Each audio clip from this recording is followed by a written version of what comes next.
열왕기하 1장. 아합이 죽은 뒤에 모압이 이스라엘에 반역했다.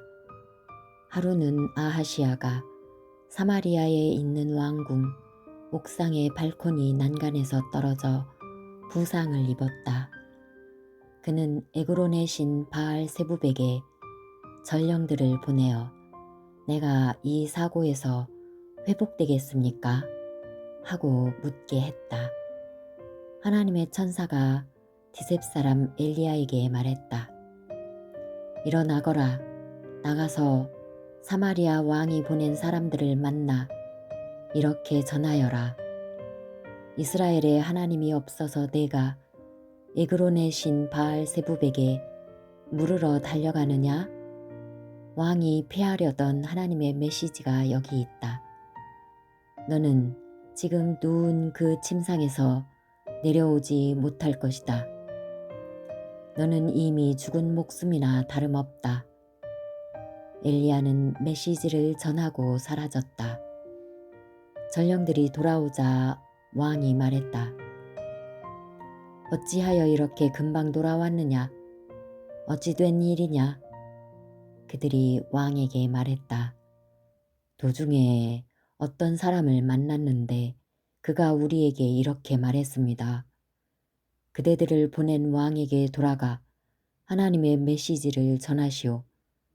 그러면서 하는 말이 이스라엘에 하나님이 없어서 내가 에그론의 신 바알 세부백에 물으러 달려가느냐? 그럴 것 없다. 너는 지금 누운 그 침상에서 내려오지 못할 것이다. 너는 이미 죽은 목숨이나 다름없다고 했습니다. 왕이 말했다. 너희에게 그 말을 한 사람에 대해 자세히 말해 보아라. 그가 어떻게 생겼더냐? 그들이 말했다. 털이 덥수룩하고 가죽 허리띠를 맸습니다. 왕이 말했다. 디셉 사람 엘리야가 틀림없다. 왕은 군 지휘관 1명과 부하 50명을 엘리야에게 보냈다. 그때 엘리야는 산 꼭대기에 앉아 있었다. 군 지휘관이 말했다. 거룩한 사람이여, 왕의 명령이니 내려오시오. 엘리야가 50명의 부하를 둔 군 지휘관에게 대답했다. 내가 참으로 거룩한 사람이라면 번개가 너와 내 부하 50명을 칠 것이다. 그러자 마른 하늘에서 번개가 내리쳐 군 지휘관과 그의 부하 50명을 태워버렸다. 왕은 또 다른 군 지휘관과 부하 50명을 보냈다.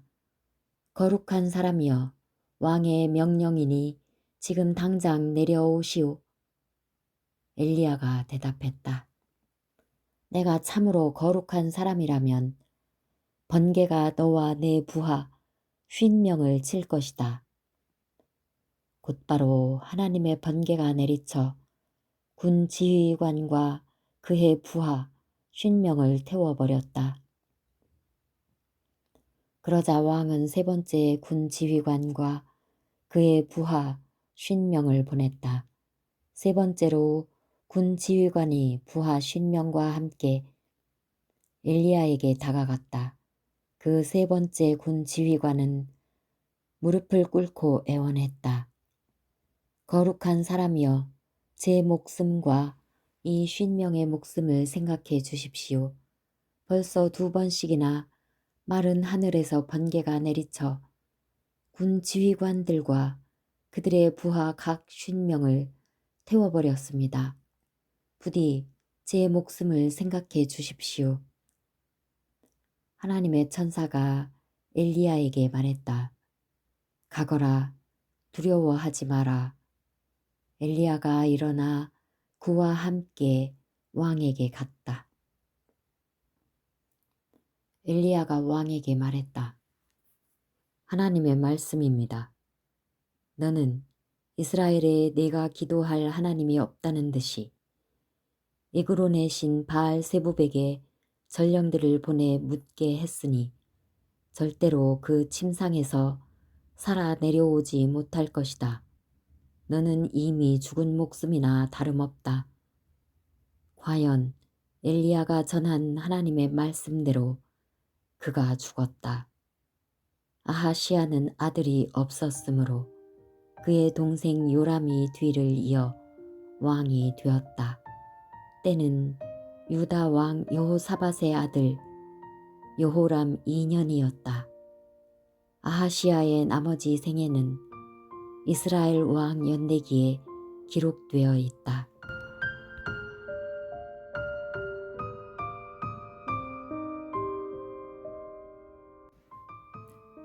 열왕기하 2장. 하나님께서 엘리야를 회오리 바람에 실어 하늘로 데려가시기 직전의 일이다. 엘리야와 엘리사가 길갈을 벗어나 걸어가고 있었다. 엘리야가 엘리사에게 말했다. 너는 여기 남아있거라. 하나님께서 나를 베델로 보내셨다. 엘리사가 말했다. 그럴 수 없습니다. 저는 스승님을 절대 떠나지 않겠습니다. 그래서 그들은 함께 베델로 갔다. 베델의 예언자 수련생들이 엘리사를 만나 말했다. 하나님께서 오늘 당신의 스승을 데려가실 텐데 알고 계십니까? 그렇소. 엘리사가 말했다.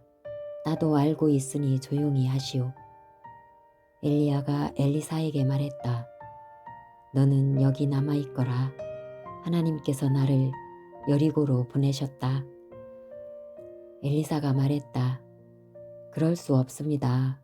저는 스승님을 절대 떠나지 않겠습니다. 그래서 그들은 함께 여리고로 갔다. 여리고의 예언자 수련생들이 엘리사에게 와서 말했다. 하나님께서 오늘 당신의 스승을 데려가실 텐데 알고 계십니까? 그렇소. 그가 말했다. 나도 알고 있으니 조용히 하시오. 엘리야가 엘리사에게 말했다. 너는 여기 남아있거라. 하나님께서 나를 요단으로 보내셨다. 엘리사가 말했다. 그럴 수 없습니다. 저는 스승님을 절대 떠나지 않겠습니다. 그래서 그 두 사람은 함께 길을 떠났다. 그들 두 사람이 요단 강가에 섰을 때 따라온 예언자 수련생 50명이 멀찍이 모여 있었다. 엘리야가 겉옷을 벗어 말아 들고 그것으로 강물을 치니 물이 갈라져 두 사람은 마른 땅을 밟으며 강을 건넜다. 건너편에 이르러 엘리야가 엘리사에게 말했다. 주께서 나를 데려가시기 전에 네가 내게 바라는 것이 있느냐? 무엇이든 구하여라. 엘리사가 말했다. 저는 스승님을 따라 살기 원합니다. 저도 스승님처럼 거룩한 사람이 되고 싶습니다. 어려운 부탁을 하는구나. 엘리야가 말했다. 하지만 나를 데려가시는 것을 내가 지켜보고 있으면 내가 구한 것을 받게 될 것이다. 반드시 지켜보아야 한다. 실제로 그렇게 되었다. 그들이 함께 이야기하며 걷고 있는데 갑자기 불전차와 불말이 두 사람 사이에 끼어들더니 엘리야만 회오리 바람에 싣고 하늘로 올라갔다. 엘리사가 그 모든 것을 보고 소리쳤다. 나의 아버지, 나의 아버지, 이스라엘의 전차와 기병이시여. 더 이상 아무것도 보이지 않자 엘리사는 자기 옷을 잡고 찢었다. 그러고는 엘리야가 떨어뜨린 겉옷을 집어들고 요단 강가로 돌아와 그곳에 섰다. 그는 엘리야의 겉옷을 들고 강물을 치며 말했다. 엘리야의 하나님 어디 계십니까? 그가 강물을 치자 물이 갈라져 엘리사는 걸어서 강을 건넜다. 여리고에서 온 예언자 수련생들은 자신들이 서 있던 곳에서 그 모든 광경을 보았다. 그들은 엘리야의 영이 엘리사 안에 살아있다 고 말하면서 예를 갖추어 그를 맞이했다.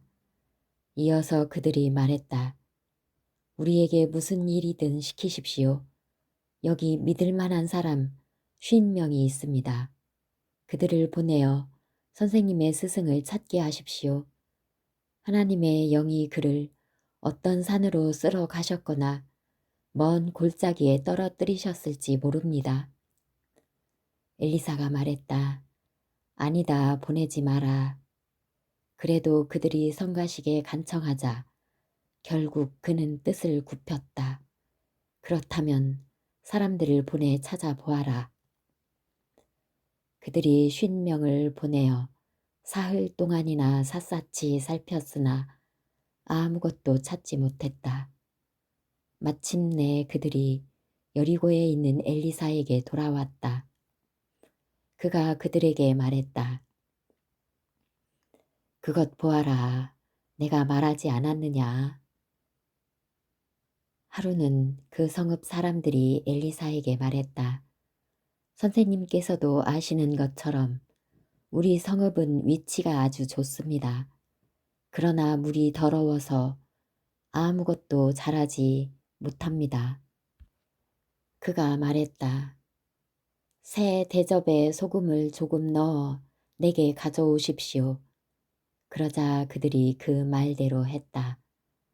엘리사는 샘으로 가서 그 안에 소금을 뿌리고 이렇게 선포했다. 하나님의 말씀입니다. 내가 이 물을 깨끗하게 했다. 다시는 이 물이 너희를 죽이거나 너희 땅을 오염시키지 못할 것이다.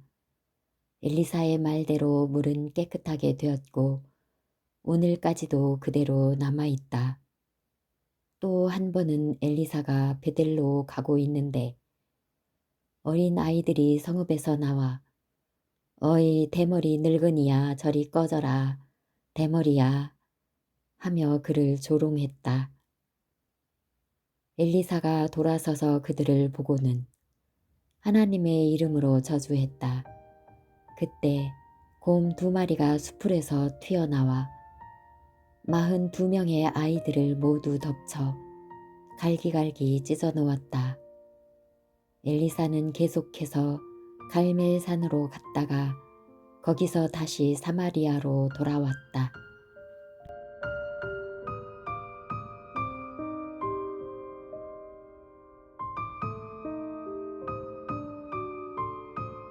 열왕기하 3장. 유다의 여호사밧 왕 18년에 아합의 아들 요람이 사마리아에서 이스라엘의 왕이 되어 12년 동안 다스렸다. 그는 하나님 보시기에 악한 왕이었으나 자기 아버지와 어머니만큼 악하지는 않았다.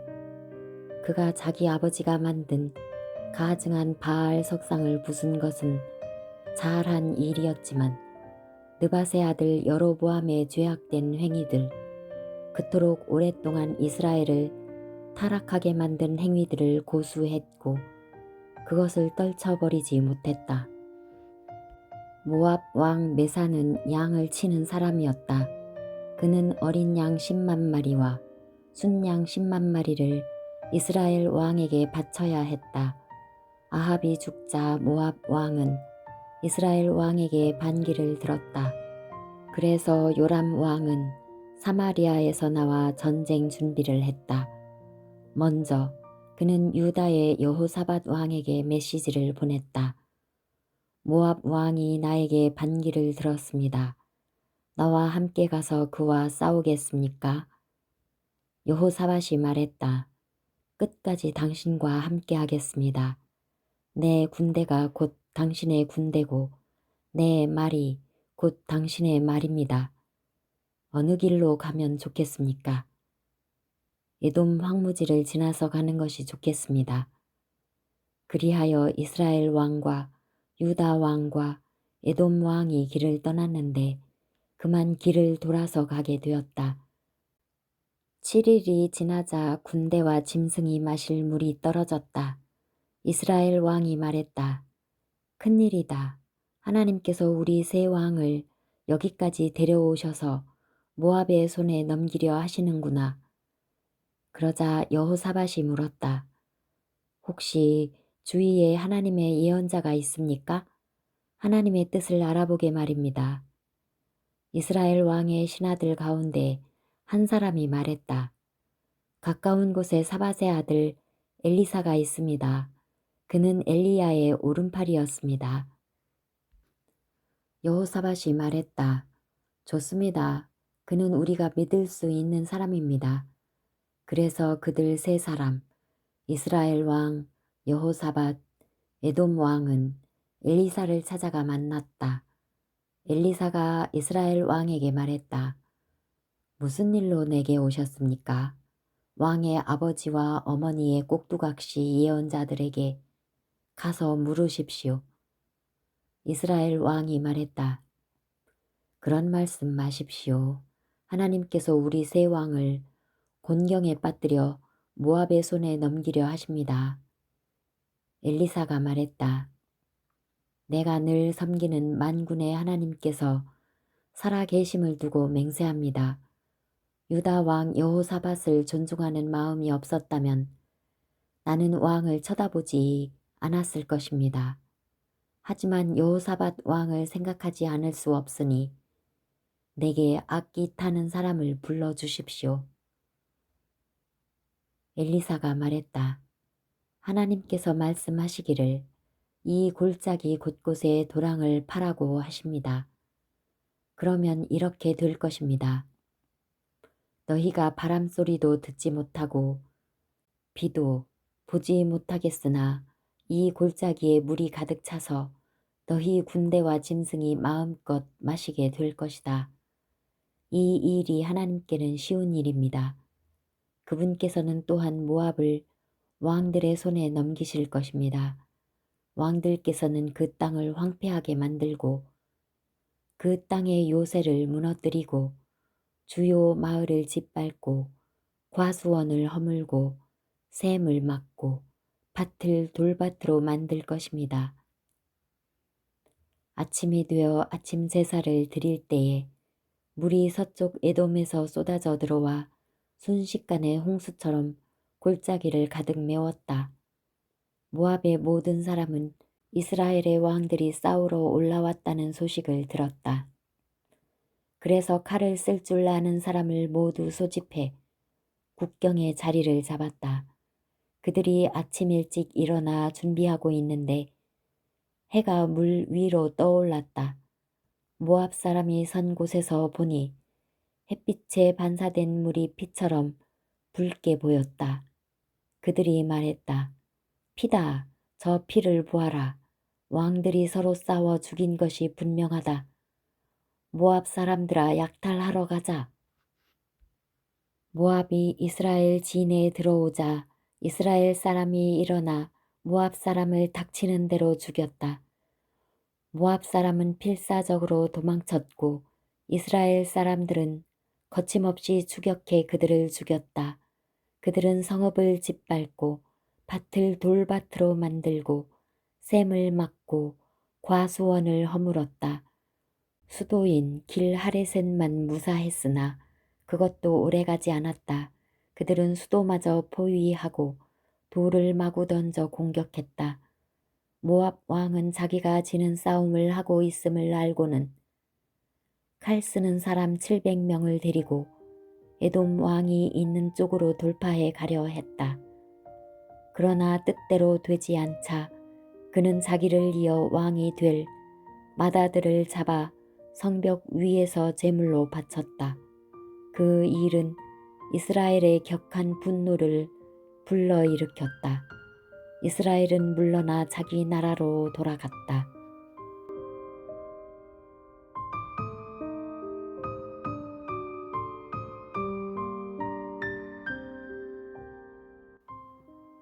열왕기하 4장. 하루는 예언자 수련생들 가운데 한 사람의 아내가 엘리사에게 부르짖었다.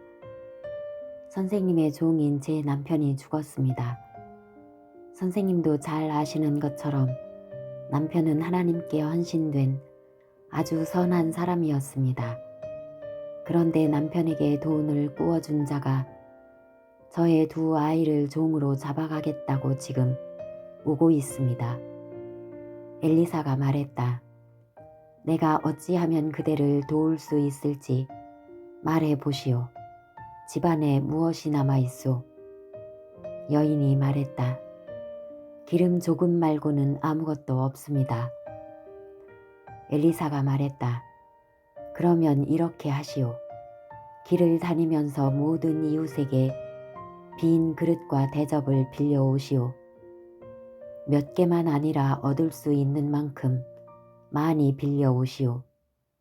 그런 다음 아들들과 함께 집으로 들어가 문을 닫고 그릇마다 기름을 부어 가득 차는 대로 옆으로 밀어 놓으시오. 여인은 그의 말대로 아들들과 함께 집 안으로 들어가 문을 닫고 아들들이 그릇을 가져오는 대로 기름을 채웠다. 모든 그릇과 대접에 기름이 다 차자 여인이 한 아들에게 말했다. 다른 통을 가져오너라. 아들이 말했다. 그게 다입니다. 그릇이 더 없습니다. 그러자 기름이 그쳤다. 여인은 하나님의 사람에게 가서 그 이야기를 전했다. 하나님의 사람이 말했다. 가서 기름을 팔아 빚을 갚고 남은 것은 그대와 아들들의 생활비로 쓰도록 하시오. 하루는 엘리사가 수넴을 지나가는데 그 성읍의 어느 귀부인이 그를 초대하여 식사를 대접했다. 그래서 엘리사는 그 지역을 지날 때마다 그 집에 들러서 식사를 하게 되었다. 그 여인이 남편에게 말했다. 우리 집에 항상 들르는 이 사람은 분명히 하나님의 거룩한 사람입니다. 그러니 위층에 작은 방을 하나 더 내고 침대와 책상, 의자와 등잔을 갖추어 그가 이곳을 지날 때마다 우리 집에 묵게 하면 어떨까요? 그래서 다음부터 그곳을 지날 때 엘리사는 그 방에 가서 잠시 누워 쉬게 되었다. 그는 자기 종 게하시에게 말했다. 수넴 여인에게 내가 좀 보잔다고 전하여라. 그러자 그 여인이 엘리사에게 왔다. 엘리사는 게하시를 통해 말했다. 그대는 도리에 넘치도록 우리를 잘 돌보아 주었소. 그대에게 무언가를 해주고 싶은데 혹 왕이나 군사령관에게 부탁할 만한 청이 있으시오? 여인이 대답했다. 아무것도 없습니다. 저는 집에서 평안하고 만족스럽게 살고 있습니다. 엘리사가 게하시와 의논했다. 우리가 이 여인에게 해줄 수 있는 일이 분명히 있을 텐데 무엇을 해주면 좋겠느냐? 게하시가 말했다. 이 여인에게는 아들이 없습니다. 그리고 남편은 나이가 들었습니다. 여인을 불러다오. 엘리사가 말했다. 게하시가 여인을 부르자 여인이 열린 문 앞에 섰다. 엘리사가 여인에게 말했다. 내년 이맘때에 그대는 사내 아이에게 젖을 먹이고 있을 것이오. 여인이 대답했다. 내 거룩한 주인이시여, 그런 허황된 말로 저를 놀리지 마십시오. 그러나 그 여인은 임신했고 엘리사의 말대로 1년 후에 아들을 낳았다. 그 아이가 자라났다. 하루는 아이가 추수꾼들과 함께 일하고 있는 아버지에게 가서 아프다고 호소했다. 아이고 머리야, 아이고 머리야. 아버지가 종에게 명령했다. 아이를 어머니에게 데려가거라. 종은 아이를 안고 어머니에게 데려갔다. 아이는 어머니의 무릎에 정오까지 누워 있다가 죽었다. 여인이 아이를 데리고 올라가 하나님의 사람의 침대 위에 눕히고 아이를 혼자 둔 채 문을 닫고 나왔다. 그러고 나서 여인은 남편을 불렀다. 종 하나와 나귀 한 마리를 내주세요. 급히 그 거룩한 사람에게 다녀와야겠습니다. 오늘 꼭 가야겠소? 오늘은 초하루나 안식일 같은 거룩한 날이 아니지 않소? 여인이 말했다. 묻지 마세요. 지금 당장 가야 합니다. 저를 믿어주세요. 여인이 가서 나귀의 안장을 얹고 종에게 말했다. 앞장서거라. 최대한 빨리 가자. 네가 너무 빠르면 내가 말하겠다. 여인은 길을 떠나서 갈멜산에 있는 거룩한 사람에게 이르렀다. 거룩한 사람은 멀리서 여인이 오는 것을 보고 종 게하시에게 말했다. 저기를 보아라. 수냄 여인이다. 빨리 가서 무슨 문제라도 있습니까? 괜찮습니까? 남편과 아이는 별일 없습니까? 하고 물어보아라. 게하시가 가서 묻자 여인이 대답했다. 별일 없소. 그러나 여인은 산에 있는 거룩한 사람에게 이르자 그 발밑에 엎드려 그를 꼭 붙들었다. 게하시가 여인을 떼어내려 했으나 거룩한 사람이 말했다. 그냥 두어라. 괴로워하는 모습이 보이지 않느냐. 하지만 하나님께서 내게 그 이유를 알려주지 않으시니 나도 모르겠구나. 그때 여인이 입을 열었다. 주인님, 제가 언제 아들을 달라고 했습니까? 헛된 희망으로 저를 놀리지 말라고 말씀드리지 않았던가요? 그러자 엘리사가 게하시에게 명령했다. 잠시도 지체하지 말고 내 지팡이를 들고 최대한 빨리 달려가거라. 도중에 누구를 만나더라도 인사를 해서는 안 된다. 누가 너에게 인사를 하더라도 대꾸하지 마라. 도착하거든 내 지팡이를 아이의 얼굴 위에 놓아라. 아이의 어머니가 말했다. 하나님께서 살아계심과 당신이 살아계심을 두고 맹세하는데 당신이 나를 두고 갈 수는 없습니다. 그래서 게하시는 여인을 앞장서게 하고 그 뒤를 따랐다. 게하시가 먼저 도착하여 아이의 얼굴에 지팡이를 놓았다. 하지만 아무 소리도 없었다. 생명의 조짐이 보이지 않았다. 게하시가 다시 돌아가 엘리사에게 말했다. 아이가 깨어나지 않습니다. 엘리사가 집에 들어가 보니 아이가 죽은 채로 침대에 누워 있었다. 그는 방 안에 들어가 문을 잠그고 방에는 그 둘만 있었다. 하나님께 기도했다. 그는 아이가 누운 침대에 올라가 입과 입, 눈과 눈, 손과 손을 맞대어 자기 몸으로 아이를 덮었다. 그가 그렇게 아이 위에 엎드리자 아이 몸이 따뜻해졌다. 엘리사는 일어나 방 안을 왔다 갔다 했다. 그러다가 다시 가서 아이 위에 엎드렸다. 그러자 아이가 재채기를 시작하더니 재채기를 7번 했다. 눈을 떴다. 그는 게하시를 불러 말했다. 수냄 여인을 안으로 들여라. 그가 부르자 여인이 들어왔다. 엘리사가 말했다. 그대의 아들을 안으시오.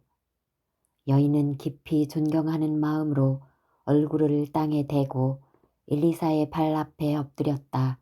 그러고는 아들을 안고 밖으로 나갔다. 엘리사가 다시 길갈로 내려갔다. 그곳에 기근이 들었다. 그는 예언자 수련생들에게 조언하던 중에 자기 종에게 말했다. 불 위에 큰 솥을 걸고 예언자들이 먹을 국을 끓여라. 한 사람이 나무를 구하러 들에 나갔다. 그는 우연히 들 포도 덩굴을 보고 거기에 달린 박들을 따서 마대자루에 가득 담았다. 그는 그것을 가져와 썰어서 국에 넣었으나 그것이 어떤 식물인지는 아무도 몰랐다. 드디어 국을 사람들에게 대접하여 먹게 했다. 그들이 먹기 시작하더니 잠시 후에 소리쳤다. 하나님의 사람이여, 솥 안에 죽음이 있습니다. 솥 안에 죽음이 있습니다. 아무도 그 국을 먹을 수 없었다. 엘리사가 명령했다. 밀가루를 좀 가져오너라. 그러더니 그것을 솥 안에 뿌렸다. 엘리사가 말했다. 이제 사람들에게 나누어 주어라. 그들은 국을 먹었고 아무 이상도 없었다. 국은 아무 문제 없었다. 하루는 어떤 사람이 바알 살리사에서 도착했다. 그는 이른 추수에서 난 갓 구운 빵 20덩이와 과수원에서 딴 사과 몇 개를 하나님의 사람에게 가져왔다. 엘리사가 말했다. 사람들에게 돌려서 먹게 하여라. 그의 종이 말했다. 100명이나 되는 사람에게 말입니까? 어림도 없습니다. 엘리사가 말했다. 가서 그대로 하여라. 하나님께서 충분하다고 말씀하신다. 정말로 충분했다. 그는 자기가 가진 음식을 돌렸다. 사람들이 충분히 먹고도 음식이 남았다.